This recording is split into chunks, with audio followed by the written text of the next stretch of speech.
അതിന്റെ 13-ാമത്തെ വാക്യത്തിൽ എലീശ ഇസ്രായേൽ രാജാവിനോട്, എനിക്കും നിനക്കും തമ്മിലെന്ത്? നിന്റെ അപ്പന്റെ പ്രവാചകന്മാരുടെ അടുക്കലും നിന്റെ അമ്മയുടെ പ്രവാചകന്മാരുടെ അടുക്കലും ചെല്ലുക എന്ന് പറഞ്ഞു. അതിന് ഇസ്രായേൽ രാജാവ് അവനോട്, അങ്ങനെയല്ല, ഈ 3 രാജാക്കന്മാരെയും മോവാബിയുടെ കയ്യിൽ ഏൽപ്പിക്കേണ്ടതിന് യഹോവ അവരെ വിളിച്ചു വരുത്തിയിരിക്കുന്നെന്ന് പറഞ്ഞു. അതിന് എലീശ, ഞാൻ സേവിച്ചു നിൽക്കുന്ന സൈന്യങ്ങളുടെ ദൈവമായ യഹോവയാണ്. യഹൂദ രാജാവായ യഹോശാഫാത്തിന്റെ മുഖം ഞാൻ ആദരിച്ചില്ല എങ്കിൽ നിന്നെ ഞാൻ നോക്കുകയോ കടാക്ഷിക്കുകയോ ഇല്ലായിരുന്നു. ആരോടാ പറയുന്നറിയാമോ? രാജാവിനോട് പറയുന്നത്. ഏത് രാജാവിനോട്? അവന്റെ രാജാവിനോട്. അതായത് ഈ പറയുന്ന ഒരു നിമിഷത്തിൽ അവന്റെ പടയാളികളെ കൊണ്ട് എലീശായെ വെട്ടിക്കൊല്ലിക്കാനും അവന് പറ്റും. കാര്യം ഈസ് കിങ്. പക്ഷേ നിങ്ങളുടെ കൂട്ടത്തിൽ ഈ യഹൂദ രാജാവ് യഹോശാഫാത്ത് അവനെ ഉള്ളൂ ആലോചന ചോദിക്കാതെ പോയതിനകത്ത് ആകെപ്പാടെ പ്രയാസം ഉണ്ടായത്. അവന്റെ മുഖം ഞാൻ ആദരിച്ചില്ലായിരുന്നു, ഇങ്ങനെ നോക്കത്ത് പോലും ഇല്ലായിരിക്കുന്നു. വന്നിരിക്കുക, നിന്റെ അമ്മയുടെ പ്രവാചകന്മാരുടെ അടുത്തും അപ്പന്റെ പ്രവാചകന്മാരുടെ അടുത്തും പോക്കോടാ, എന്തിനാണ് ഇങ്ങോട്ട് വരുന്നത്? ചോദിക്കുന്ന ചോദ്യമൊക്കെ കേട്ടോ. അപ്പം മൃദുവായി സംസാരിക്കുന്നവനും ദൈവികമായി വളരെ കരുണയോട് ഇടപെടുന്ന ആളാണെങ്കിലും അധികാരസ്ഥരുടെ പുറകെ ഒന്നും നടക്കുന്ന വ്യക്തി അല്ലായിരുന്നു ആര്? എലീശ. അധികാരസ്ഥന്മാരുടെ പുറകെ നടക്കുന്നവനൊന്നും വിശുദ്ധനായിട്ട് ജീവിക്കും. വിശുദ്ധി എന്ന് പറയുന്നത് നമ്മൾ ഉദ്ദേശിക്കുന്നത് പോലെ എല്ലാം കണ്ണടച്ച് കാണുന്നവനും യാതൊന്നിനെ കുറിച്ചും സംസാരിക്കാതിരിക്കുന്നവനും ഒന്നും അല്ല. അശുദ്ധി കാണുമ്പോൾ അത് വിളിച്ചു പറയുകയും കൂടെ ചെയ്യുന്നവനാണ് വിശുദ്ധൻ. ഞാൻ പറഞ്ഞ മനസ്സിലാക്കണം. അശുദ്ധി കാണുമ്പോൾ കണ്ണടയ്ക്കുന്നവനല്ല വിശുദ്ധൻ. അശുദ്ധി കാണുമ്പോൾ ധൈര്യത്തോടുകൂടെ, ധൈര്യമെന്ന് പറയുന്നത് മിണ്ടാതിരിക്കുന്നതല്ല. ധൈര്യമെന്ന് പറയുന്നത് മിണ്ടേണ്ടപ്പോൾ മിണ്ടുന്നതും മിണ്ടാതിരിക്കേണ്ടപ്പോൾ മിണ്ടാതിരിക്കുന്നതുമാണ്. സംസാരിക്കേണ്ടപ്പോൾ സംസാരിക്കുന്നതും സംസാരിക്കരുതാത്തപ്പോൾ സംസാരിക്കാതിരിക്കുന്നതുമാണ് ധൈര്യം എന്ന് പറയുന്നത്. എലീശ ഭയങ്കര ധൈര്യത്തോടെയാണ്, ഞാൻ ഇതിനെ നോക്കുക പോലും ഇല്ലായിരുന്നു എന്ന് പറയത്തക്ക രീതിയിലുള്ള ഒരു ഒത്തുതീർപ്പിനും തയ്യാറില്ലാത്ത ഒരു അൺകോംപ്രമൈസിങ് മാൻ. എന്നാൽ അതേസമയം ഇവൻ ഒത്തുതീർപ്പൊന്നും വേണ്ടാഞ്ഞ എന്നാണെന്നറിയാമോ? ഞാൻ മുമ്പേ പറഞ്ഞതുപോലെ he was a man with simple, he was a simple man. അവന് മോഹങ്ങളില്ലാഞ്ഞതുകൊണ്ടാണ്. എന്തുകൊണ്ടാണെന്നറിയാമോ? കാശുള്ളവന്റെയും അധികാരമുള്ളവന്റെയും പുറകെ നമ്മൾ തെണ്ടി നടക്കുന്നത് നമ്മുടെ മോഹങ്ങൾ കൊണ്ടാണ്. ഈ എലീശായ്ക്ക് അങ്ങനെ ഒരു ജീവിതം മതി. അവൻ ജീവിക്കുന്ന ജീവിതം വളരെ ലളിതമായ ഒരു ജീവിതമാണ്. എലീശായും എലീശായുടെ കൂട്ടത്തിലുള്ള ശിഷ്യന്മാരും അങ്ങനെ തന്നെയാണ്. നമ്മൾ 4-ാം അധ്യായത്തിലേക്ക് വരുമ്പോൾ, ഞാൻ പെട്ടെന്ന് പോകട്ടെ, 4-ാമത്തെ അധ്യായത്തിലേക്ക് വരുമ്പോഴത്തേക്ക് ഒരു പ്രവാചക ശിഷ്യന്മാരുടെ ഭാര്യമാരിൽ ഒരുത്തി എലീശയോട് നിലവിളിച്ചു, നിന്റെ ദാസനായ എന്റെ ഭർത്താവ് മരിച്ചുപോയി, നിന്റെ ദാസൻ യഹോഭക്തനായിരുന്നു, നിനക്കറിയാമല്ലോ. ഇപ്പോൾ കടക്കാരൻ എന്റെ 2 മക്കളെ പിടിച്ച് അടിമകളാക്കുവാൻ വന്നിരിക്കുന്നു എന്ന് പറഞ്ഞു. നോക്ക്, നിന്റെ ദാസനായ എന്റെ ഭർത്താവ് മരിച്ചുപോയി. അപ്പം ദൈവത്തിന്റെ ദാസന്മാരും മരിക്കും അല്ലേ? ദൈവത്തിന്റെ ദാസന്മാരും എലീശയുടെ ശിഷ്യനല്ലയോ? അത്ര വലിയ പ്രായമൊന്നും ആയി കാണത്തില്ല. കാര്യം മക്കളൊന്നും കല്യാണമൊന്നും കഴിച്ചിട്ട് ഒന്നുമില്ല. കാര്യം അവരെ പിടിച്ചോണ്ട് പോകാറായതേ ഉള്ളൂ. അപ്പൊ യങ് ഏജിൽ അല്ലെങ്കിൽ ഒരു മിഡിൽ ഏജിൽ എന്ത് സംഭവിച്ചു? യഹോവയുടെ ദാസൻ അല്ലെങ്കിൽ എലീശായുടെ ശിഷ്യനും എന്ത് ചെയ്തു? മരിച്ചു. ഞാൻ മരിക്കത്തില്ല, എന്റെ ജീവിതത്തിന്റെ മധ്യത്തിൽ വെച്ച് എന്റെ ആയുസ് എടുക്കാൻ സാത്താനെ ഞാൻ അനുവദിക്കത്തില്ല എന്നൊന്നും ആരും വലിയ വീരവാദമൊന്നും മുഴക്കൊന്നും വേണ്ട. അതൊക്കെയാണല്ലോ ഇപ്പോഴുള്ള പ്രസംഗം. സാത്താൻ ജീവൻ എടുത്തു. സാത്താനൊന്നും അല്ല ജീവൻ എടുക്കുന്നത്. സാത്താന് ജീവൻ എടുക്കാൻ പറ്റത്തുമില്ല. നിന്റെ ജീവൻ ആരെങ്കിലും എടുക്കുന്നെങ്കിൽ, അല്ലെ എന്റെ ജീവൻ ആരും എടുക്കുന്നത് ദൈവം എടുക്കുന്നത്, സാത്താൻ എടുക്കുന്നൊന്നുമല്ല. എന്റെ ജീവൻ എടുക്കാൻ സാത്താൻ എന്നെ അവകാശം? അങ്ങനെ സാത്താൻ ആയുസിന്റെ മധ്യത്തിൽ വെച്ച് സാത്താൻ എടുത്തുകൊണ്ട് പോകാതിരിക്കാൻ, ആയുസിന്റെ മധ്യത്തിൽ വെച്ചൊന്നും സാത്താൻ എടുത്തുകൊണ്ട് പോകുന്നൊന്നുമില്ല. നിങ്ങൾ വെറുതെ പേടിക്കാതെ. മനുഷ്യനെ പേടിപ്പിക്കാൻ ഓരോരുത്തരും പറഞ്ഞുകൊണ്ടിരിക്കും. ചിലപ്പോൾ പോയെന്നിരിക്കും, പോട്ടെ. പക്ഷെ അത് ചെയ്യുന്നത് പിശാചാണെന്ന് പറയരുത്. ഇവിടെ എലീശായുടെ ശിഷ്യൻ, നിന്റെ ദാസനായ എന്റെ ഭർത്താവ് മരിച്ചുപോയി. അവൻ പാപം ചെയ്തിട്ട് മരിച്ചതൊന്നും അല്ല. ചിലപ്പോൾ ആരെങ്കിലും മരിച്ചു കഴിഞ്ഞാൽ, ഇപ്പം ഡേവിഡ് വിൽക്കേഴ്സൺ എന്ന് പറയുന്ന വിശുദ്ധനായ മനുഷ്യൻ, അദ്ദേഹത്തിന്റെ ഞാൻ ഏറ്റവും കൂടുതൽ ഇഷ്ടപ്പെടുന്ന ഈ നൂറ്റാണ്ടിൽ അതായത് കഴിഞ്ഞ ഒരു 50 വർഷത്തിനിടയ്ക്ക് അല്ലെങ്കിൽ കഴിഞ്ഞ ഒരു 30 വർഷത്തിനിടയ്ക്ക് ഇത്രയും ശക്തമായി ദൈവത്തിന്റെ ദൂതുകൾ പ്രസ്താവിച്ച ഒരു വ്യക്തിയെ ഞാൻ അറിഞ്ഞിട്ടില്ല, ഞാൻ കണ്ടിട്ടില്ല. പക്ഷെ ഞാൻ പ്രസംഗങ്ങളെല്ലാം ഇന്റർനെറ്റിൽ അവൈലബിൾ ആണ്. ഡേവിഡ് വിൽക്കേഴ്സന്റെ പ്രസംഗങ്ങളെല്ലാം ഒരു 2000 പ്രസംഗമെങ്കിലും നിങ്ങൾക്ക് കേൾക്കാൻ പറ്റും. ഈ മനുഷ്യൻ കഴിഞ്ഞ വർഷം ഒരു കാർ ആക്സിഡന്റിൽ മരിച്ചു. അപ്പൊ എല്ലാവരും ചോദിച്ചു, ഭക്തനായ ആ മനുഷ്യൻ കാറിടിച്ച് മരിച്ചാണോ? അങ്ങനെയാണോ മരിക്കേണ്ടത്? പ്രിയമുള്ളവരെ, എലീശായുടെ ശിഷ്യനെ കുറിച്ച് പറഞ്ഞത് അവൻ ഭക്തനായിരുന്നു.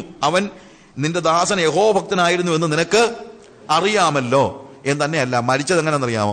ഇപ്പോൾ കടക്കാർ വന്ന് എന്റെ 2 മക്കളെ പിടിച്ച് അടിമകളാക്കാൻ വന്നിരിക്കുന്നു എന്ന് വെച്ച് കഴിഞ്ഞാല് അങ്ങേര് മരിച്ചത് കടം വരുത്തിയിട്ടാ.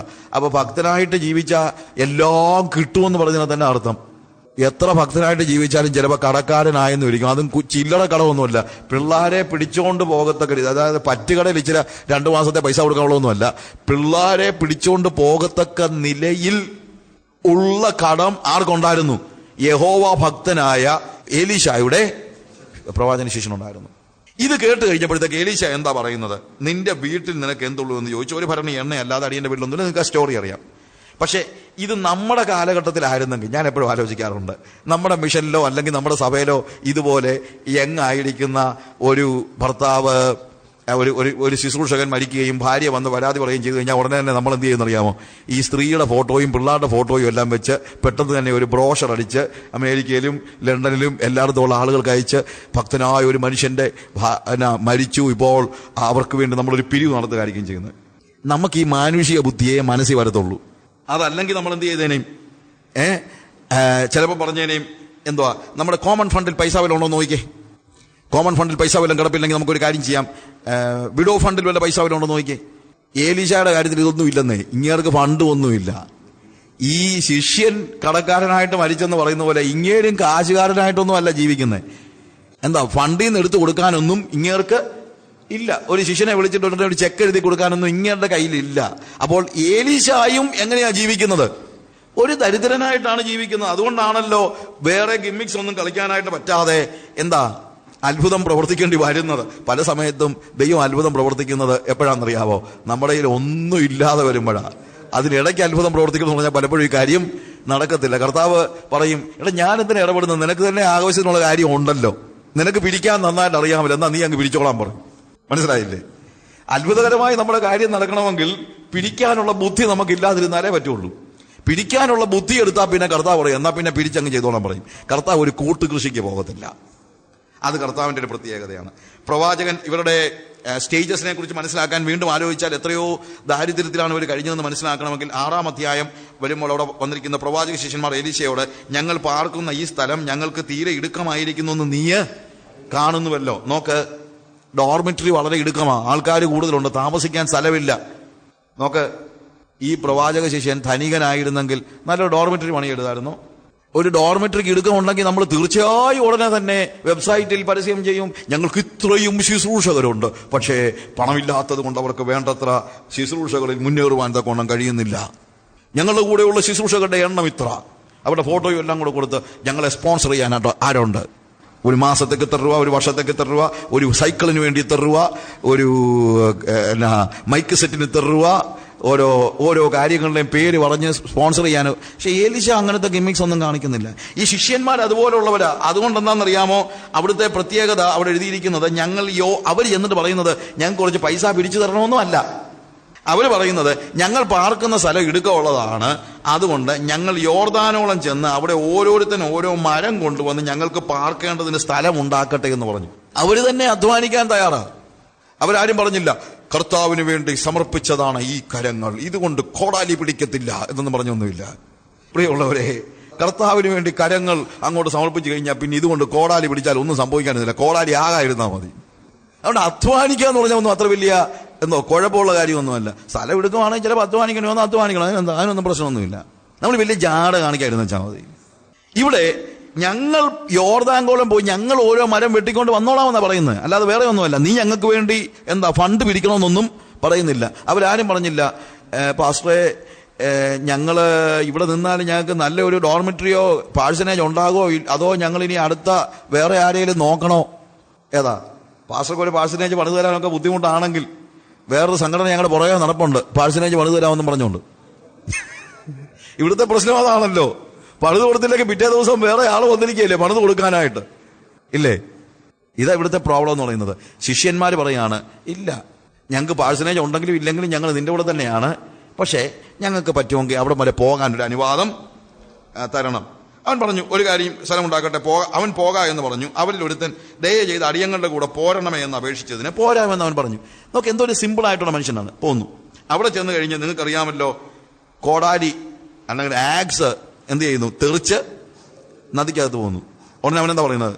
യജമാനെ അത് കടം വാങ്ങിച്ചായിരുന്നു. നോക്ക്, യുവന്മാരുടെ സ്വന്തമായിട്ടൊരു കോടാലി പോലും ഇല്ല, കോടാലി പോലും കടം വാങ്ങിച്ച. ഇത്രയും പണമേ ഉള്ളൂ ഇവർക്കൊക്കെ. നമ്മുടെ ആൾക്കാർക്കൊക്കെ സുവിശേഷ വേല ചെയ്യണമെന്ന് പറഞ്ഞു കഴിഞ്ഞാൽ എന്തെല്ലാം കാര്യങ്ങളുണ്ടായാൽ പറ്റും. ഇടുക്കമുള്ള സ്ഥലത്ത് കിടന്നും കടം വാങ്ങിച്ച കോടാലി കൊണ്ടും ഒക്കെ ജീവിക്കാൻ പഠിച്ച പഴയ കാലമുണ്ടല്ലോ, അതാണ് നമ്മളുടെ സുവർണകാലം എന്ന് പറയുന്നത്.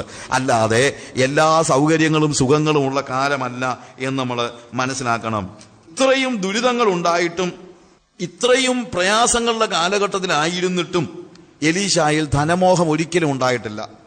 2 രാജാക്കന്മാരുടെ പുസ്തകം 5-ാം അധ്യായത്തിൽ നമ്മൾ കാണുമ്പോൾ അവിടെ നയമാന്റെ കഥയാണ് നമ്മൾ പഠിക്കുന്നത്. ഈ നയമാന്റെ കാര്യത്തിൽ ഇതേപോലെ തന്നെയാണ്. എനിക്ക് തോന്നുന്നത് ഈ പ്രവാചകന് രാജാക്കന്മാരോടൊരു ചെറിയ വെറുപ്പൊന്നുമില്ല. അവൻ അങ്ങനെ വലിയ കളി കളിക്കണം ഒരു റിലക്റ്റൻസ് ഉണ്ടെന്നാണ് തോന്നുന്നത്, അല്ലേ? രാജാക്കന്മാരാരും വന്നാലും ഇവൻ മൈൻഡ് ചെയ്യത്തില്ല.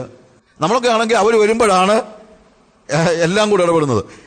3 രാജാക്കന്മാരെല്ലാവരും കൂടെ, ഏദോം രാജാവും ഇസ്രായേലിന്റെ രാജാവും യഹൂദിയ രാജാവും എല്ലാം കൂടെ വന്നു കഴിഞ്ഞിട്ട് ഇവൻ പുറത്തോട്ടിറങ്ങിയില്ല.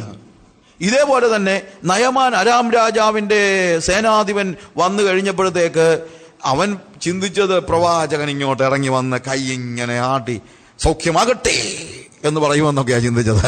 ഇന്ന് രാത്രികാലം സൗഖ്യമാകട്ടെ കൽപ്പിക്കുന്നു എന്നൊക്കെ പറയുമെന്നൊക്കെ ചിന്തിച്ച് കൈ ആട്ടുമെന്ന് ചിന്തിച്ചത്. അവനെന്ന് പറഞ്ഞ അകത്തോട്ട് പോലും പറഞ്ഞില്ല. അവനെ പറഞ്ഞാൽ ആ യോർദാൻ നദി പോയി ഒരു 7 പ്രാവശ്യം മുങ്ങി വെച്ച് കയറി പോക്കോളാൻ എന്ന് കൂളായിട്ടാണ് പറയുന്നത്. പ്രിയമുള്ളവരെ, അധികാരസ്ഥരുടെ പുറകെ നടക്കുന്ന പരിപാടി നിർത്ത്, പണക്കാരന്റെ പുറകെ നടക്കുന്ന പരിപാടി നിർത്ത്. അവൻ സൗഖ്യമായി കഴിഞ്ഞ് വന്നപ്പോഴത്തേക്ക് അവൻ പറഞ്ഞു, അടിയന്റെ കയ്യിൽ നിന്ന് ഒരു പ്രതിഗ്രഹം, ഒരു സമ്മാനം സ്വീകരിക്കണമേ എന്ന് അവൻ പറഞ്ഞു. വളരെ സൗമ്യതയോടെ പറയുന്നത്, ഒരു പ്രതിഗ്രഹം കൈക്കൊള്ളണേ. അവൻ എന്താ പറയുന്നത്? അതിനവൻ, ഞാൻ സേവിച്ചു നിൽക്കുന്ന യഹോവയാണ്, ഞാൻ ഒന്നും കൈക്കൊള്ളുകയില്ല എന്ന് പറഞ്ഞു. കൈക്കൊള്ളുവാൻ അവനെ നിർബന്ധിച്ചിട്ടും അവൻ വാങ്ങിയില്ല. നോക്ക്, കൈക്കൊള്ളുവാൻ ഒന്നാമത്തെ കാര്യം നമ്മൾ അങ്ങോട്ട് ചോദിച്ച് വാങ്ങിക്കാൻ പാടില്ല. പിന്നെ ഇവൻ എന്തുകൊണ്ട് എലീശ ഈ കാര്യത്തിൽ വാങ്ങിക്കാതിരുന്നറിയാമോ? ഒന്നാമത്തെ കാര്യം, ഇതുപോലുള്ള ഒത്തിരി പാർട്ടികളുണ്ട് സൗഖ്യമാക്കിയിട്ട് പൈസ വാങ്ങിക്കുന്ന ആളുകളെ. നമ്മളും കൂടെ കാശ് വാങ്ങിക്കാൻ തുടങ്ങിയാൽ നമ്മളെ ഇങ്ങനെ തന്നെ കാണത്തുള്ളൂ. ദൈവത്തെ മനസ്സിലാക്കി വരുന്നവന്റെ കയ്യിൽ നിന്ന് മാത്രമേ, ദൈവത്തെ അറിഞ്ഞു വരുന്നവന്റെ കയ്യിൽ നിന്ന് മാത്രമേ, അല്ലാതെ സൗഖ്യമായെന്ന് പറഞ്ഞ് നമ്മൾ എന്തെങ്കിലും കാര്യം ചെയ്തു, പ്രാർത്ഥിച്ചു, ഉടനെ തന്നെ കൈ നീണ്ടി വാങ്ങിക്കുന്ന പരിപാടിയൊക്കെ നിർത്തണം. അത് ദൈവത്തിന് തന്നെ നാണം കേടാണ്. ആരോടും പണം വാങ്ങിക്കത്തില്ലെന്നൊന്നും അല്ല ഇതിന്റെ അർത്ഥം. പക്ഷേ ഈ ധനം കൊണ്ട് കളിക്കാൻ വന്നവന്റെ അടുത്തുനിന്ന് പൈസ വാങ്ങിക്കാൻ പാടില്ല. ഞാൻ പറഞ്ഞ മനസ്സിലാക്കണം. പണം കൊണ്ട് കളിക്കാൻ വരുന്നവന്റെ കയ്യിൽ നിന്ന് പണം വാങ്ങിക്കരുത്. ആരോടും പണം വാങ്ങിക്കരുതെന്ന് ഞാൻ പറയുന്നൊന്നുമില്ല. മാറാത്ത പല ചെക്കുകൾ എൻ്റെ കയ്യിലിരിപ്പുണ്ട്. ആളുകൾ കാശ് തന്നിട്ട് ഞാൻ മാറാത്ത ചെക്കുകൾ, മാറണോ വേണ്ട ദൈവം പറഞ്ഞാലേ മാറത്തുള്ളൂ. അല്ലാതെ എല്ലാവരും തരുന്ന കാശ് വാങ്ങിച്ചുകൊണ്ടിരുന്നിട്ട് വലിയ അർത്ഥമൊന്നുമില്ല. നമുക്കൊരു നമ്മളതൊന്ന് ശ്രദ്ധിക്കണം. ആരിൽ നിന്ന് പണം വാങ്ങിക്കണം, എപ്പോൾ വാങ്ങിക്കണം, ഏത് കാര്യത്തിൽ വാങ്ങിക്കണം, കിട്ടുന്നതെല്ലാം വാങ്ങിക്കുന്ന പരിപാടി നിർത്തണം. ഒരാൾ പറഞ്ഞു, സുവിശേഷ വേലയ്ക്ക് വേണ്ടി സാത്താൻ പണം തന്നാലും ഞാൻ വാങ്ങിക്കുമെന്ന് ഒരാൾ പറഞ്ഞത്. ഞാൻ വെറുതെ പറഞ്ഞ ഒരു ഉപദേശം പറഞ്ഞതാ, സുവിശേഷ വേലയ്ക്ക് വേണ്ടി സാത്താൻ പണം തന്നാലും ഞാൻ വാങ്ങിക്കുമെന്ന്. പ്രിയമുള്ളവരെ, ഇത് ശരിയായിട്ടുള്ളൊരു കാഴ്ചപ്പാടല്ല. ഇവിടെ നോക്കുക, അവൻ ധനമോഹി അല്ല എന്ന് പറയുമ്പോൾ അവൻ കാശുകാരനായിട്ടല്ല നിങ്ങൾ ആലോചിക്കണം. ഈ സമയത്ത് തന്നെയാണ് കടം കയറി അവന്റെ ശിഷ്യൻ മരിക്കുന്നത്. ഈ സമയത്താണ് അവന്റെ ഡോർമെട്രി പണിയാതെ. ഇത് കഴിഞ്ഞിട്ട് 6-ാമത്തെ അധ്യായത്തിൽ നമ്മൾ കാണുന്നത് ഡോർമെട്രി ഇടുക്കമുള്ളതാണ്. ഇത്രയും വലിയ പൈസയും കൊച്ചു പൈസയൊന്നുമല്ല. ഇവിടെ നമ്മൾ മനസ്സിലാക്കേണ്ടത്, എലീശായുടെ ശിഷ്യൻ ചെന്നിട്ട് അവിടെ 28-ാമത്തെ വാക്യത്തിൽ സുഗന്ധൻ എന്ന് പറഞ്ഞു, പ്രവാചക ശിഷ്യന്മാരിൽ 2 യൗവനക്കാർ എഫ്രൈം മലനാട്ടിൽ നിന്ന് എന്റെ അടുക്കൽ വന്നിരിക്കുന്നു. അവർക്ക് 1 താലന്ത് വെള്ളിയും 2 കൂട്ടം വസ്ത്രവും തരണമേ എന്ന് പറവാൻ എന്റെ യജമാൻ എന്നെ അയച്ചിരിക്കുന്നു. നാം കള്ളം പറയുന്നുണ്ടല്ലോ. 1 താലന്ത് വെള്ളി എന്ന് പറയുന്നത് ഏകദേശം 2 ലക്ഷം രൂപ വരും. അവൻ പറഞ്ഞു 2 താലന്ത് വാങ്ങിക്കണേ എന്ന് പറഞ്ഞ് 2 താലന്ത് നിർബന്ധിച്ചു കൊടുത്തു. അത് 4 ലക്ഷം രൂപയും വാങ്ങിച്ചോണ്ടാ നയമാന്റെ അടുത്തുനിന്ന് ആര് പോകുന്നത്? ഗേഹസി പോകുന്നത്, കാശ് വാങ്ങിച്ചോണ്ട് പോകുന്നു. അപ്പൊ ഇവൻ കൊടുക്കാൻ ഉദ്ദേശിച്ച് എത്രയാണെന്ന് ആലോചിക്കണം. എത്ര ലക്ഷം രൂപയുടെ പ്രോജക്റ്റാണ് വാസ്തവത്തിൽ. നമ്മൾ പറഞ്ഞ ഇവനൊരു മണ്ടനാ ശരിക്കും പറഞ്ഞു കഴിഞ്ഞാൽ. എത്രയോ നല്ല ഇത് വാങ്ങിച്ച് സുവിശേഷ വേല ചെയ്യാൻ വയ്യായിരുന്നോ എന്നൊക്കെ നമ്മൾ ആളുകൾ ചോദിക്കും. സുവിശേഷ വേലയ്ക്ക് വേണ്ടി കിട്ടിയ കാശ് നമ്മൾ എന്തിനാണ് കളയുന്നത്? പ്രിയമുള്ളവരെ, ദൈവത്തിന്റെ വാക്കുകൾ കേൾക്കാതെ നമ്മൾ ഒരു കാര്യം പോലും ചെയ്യാനായിട്ട് പാടില്ല. ഗഹസിയോട് എലീശ ചോദിക്കുന്ന ചോദ്യം, അതിനവൻ, ആ പുരുഷൻ രഥത്തിൽ നിന്ന് ഇറങ്ങി നിന്നെ എതിരേറ്റപ്പോൾ എന്റെ ഹൃദയം നിന്നോടുകൂടെ പോന്നില്ലയോ? എന്റെ ഹൃദയം. പ്രിയമുള്ളവരെ, അവിടെ പറയുന്നത് എന്റെ ഹൃദയം ഉരുകിപ്പോയെന്നുള്ള അർത്ഥത്തിലാണ് പറയുന്നത്. അതായത് ഒരു ശിഷ്യൻ, ഗഹസി എന്ന് പറയുന്ന ശിഷ്യൻ ധനത്തിന്റെ പുറകെ പോയപ്പോഴത്തേക്ക് എലീശായുടെ മനസ്സുരുകിപ്പോയി. അങ്ങനെയാണെങ്കിൽ ദൈവദാസന്മാർ പണത്തിന്റെ പിന്നാലെ പോകുന്നത് കാണുമ്പോൾ കർത്താവിന്റെ മനസ്സ് എത്രമാത്രം ഉരുകിപ്പോകുന്നുണ്ട്. ചോദിക്കുന്ന ചോദ്യം, ദ്രവ്യം സമ്പാദിപ്പാനും വസ്ത്രം, ഒലിവുതോട്ടം, മുന്തിരിത്തോട്ടം, ആടുമാടുകൾ, ദാസീദാസന്മാർ എന്നിവ മേടിപ്പാനും ഇതാകുന്നുവോ സമയം? പ്രിയമുള്ളവരെ, ദൈവം നമ്മളെ ഭരമേൽപ്പിച്ച ഒരു ശുശ്രൂഷ നിർവഹിക്കാനാണ് ദൈവം നമ്മളെ വിളിച്ചിരിക്കുന്നത്. അല്ലാതെ പണം ഉണ്ടാക്കാൻ വേണ്ടി അല്ല നമ്മളെ വിളിച്ചിരിക്കുന്നത്. ധനത്തിന്റെയും പണത്തിന്റെയും തോട്ടം വാങ്ങിക്കാനും ദ്രവ്യം സമ്പാദിക്കാനുമായിട്ട് മനസ്സ് കൊടുത്തിരിക്കുന്ന, റിയൽ എസ്റ്റേറ്റ് ചെയ്തും അത് ചെയ്തും ഇത് ചെയ്തും കാശുണ്ടാക്കാനായിട്ട് നടക്കുന്ന, റിയൽ എസ്റ്റേറ്റ് ചെയ്യുന്ന ബിസിനസ് ചെയ്യുന്നവരുണ്ട്, അവർ ചെയ്തോട്ടെ. ഉപദേശം എന്തിനാ റിയൽ എസ്റ്റേറ്റ് ബിസിനസ് ചെയ്യാൻ പോകുന്നത്? എന്ത് കാര്യം? ആരെ സഹായിക്കണം? സുവിശേഷ വേലയെ, കർത്താവിനെ സഹായിക്കാനോ? നിങ്ങൾ സഹായിച്ചൊന്നും കർത്താവിനെ സുവിശേഷ വേലയൊന്നും സഹായിക്കേണ്ട കാര്യമൊന്നുമില്ല. അത് നിങ്ങൾ മനസ്സിലാക്കണം ബ്രദറെ. അതിന്റെ ലാഭത്തിൽ നിന്നുള്ള ദശാംശത്തിന്റെ അംശം കൊടുത്ത് ഞാൻ വടക്കേ ഇന്ത്യയിലെ സുവിശേഷ വേലയ്ക്ക് അയച്ചു കൊടുത്തെന്നൊന്നും ആരും പറയണ്ട. ലാഭത്തിന്റെ ദശാംശത്തിന്റെ അംശമേ അതാ കൊടുക്കുന്നു, അല്ലാതെ വേറെ ഒന്നുമല്ല. ലാഭത്തിന്റെ ദശാംശത്തിന്റെ അംശം കൊടുത്തേച്ച് ഞാൻ കർത്താവിന് വേണ്ടിയാ പ്രവർത്തിക്കുന്നതെന്ന് വീമ്പ് പറഞ്ഞതിനകത്ത് എന്താ അർത്ഥം? ഇതിനാണോ ദൈവം നിന്നെ വിളിച്ചിരിക്കുന്നത്? അതേ ഉള്ളു ചോദ്യം. ഗേഹസിയോട് എലീശ ചോദിക്കുന്ന ചോദ്യം ഇതാണ്, ദ്രവ്യം സമ്പാദിപ്പാനും വസ്ത്രം, ഒലിവുതോട്ടം, മുന്തിരിത്തോട്ടം, ആടുമാടുകൾ, ദാസീദാസന്മാർ എന്നിവ മേടിപ്പാനും ഇതാകുന്നുവോ സമയം? അതിനേക്കാൾ വലിയ ഒരു ശുശ്രൂഷ ദൈവം നമ്മളെ ഭരമേൽപ്പിച്ചിരിക്കുന്നു എന്ന് നമ്മൾ മനസ്സിലാക്കണം. ഹല്ലേലൂയ. ഈ വിശുദ്ധനായ എലീശ, ഞാൻ മുമ്പേ പറഞ്ഞതുപോലെ, he was a man with compassion. അവൻ വളരെ മനസ്സലിവുള്ള മനുഷ്യനായിരുന്നു. ഓരോരോ സംഭവങ്ങൾ എടുത്ത് ഞാൻ പറയുന്നില്ല. എരിഹോവിലെ ജനങ്ങൾ അവന്റെ അടുത്ത് ചെന്ന് സംസാരിച്ചപ്പോൾ, ഈ ദേശം ഗർഭനാശമുള്ളത് എന്ന് പറഞ്ഞപ്പോൾ അവൻ എന്താ ചെയ്യുന്നത്? ഉടനെ തന്നെ അവരുടെ കൂടെ അങ്ങ് ഇറങ്ങിപ്പോകുകയാണ്, അവരോട് മനസ്സലിവ് കാണിക്കുകയാണ്. അതേപോലെ തന്നെ നമ്മൾ താഴെ വായിക്കുമ്പോഴത്തേക്ക് രാജാക്കന്മാര്, 3 രാജാക്കന്മാര്, ഞാൻ പറഞ്ഞല്ലോ 3 രാജാക്കന്മാർ ആദ്യം അവിടെ ചെന്ന് കഴിഞ്ഞപ്പോഴത്തേക്ക് നിന്നെ ഞാൻ നോക്കത്തുപോലും ഇല്ലായിരുന്നൊക്കെ പറഞ്ഞെങ്കിലും, അങ്ങനെയല്ല യജമാനനെ, ഈ 3 രാജാക്കന്മാരെ മോവാബ്യ രാജാവിന്റെ കയ്യിൽ ദൈവം യഹോവ ഏൽപ്പിച്ചിരിക്കുക, ഞങ്ങൾ ചത്തുപോകും, ഞങ്ങൾ നശിച്ചു പോകും എന്നൊക്കെ പറഞ്ഞ് കരഞ്ഞപ്പം എലീശ എന്ത് ചെയ്യാൻ തയ്യാറാകുന്നുണ്ട്? എലീശ അവരെ സഹായിക്കാൻ തയ്യാറാകുന്നുണ്ട്.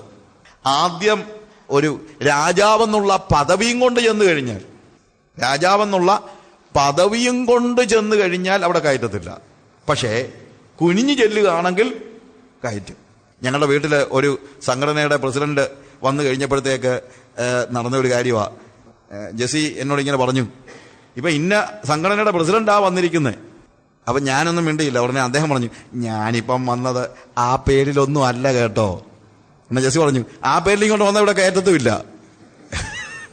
സംഘടനയുടെ പ്രസിഡന്റൊക്കെ വേറെ എവിടെങ്കിലും, നമ്മുടെ വീട്ടിൽ കയറണമെങ്കിൽ അതൊക്കെ ഒഴിഞ്ഞു വെച്ചാൽ കയറി വരാൻ പറ്റുള്ളൂ. എന്റെ വീട്ടിൽ ഒരു സംഘടനയുടെയും പ്രസിഡന്റ് കയറി ഇറങ്ങണ്ട.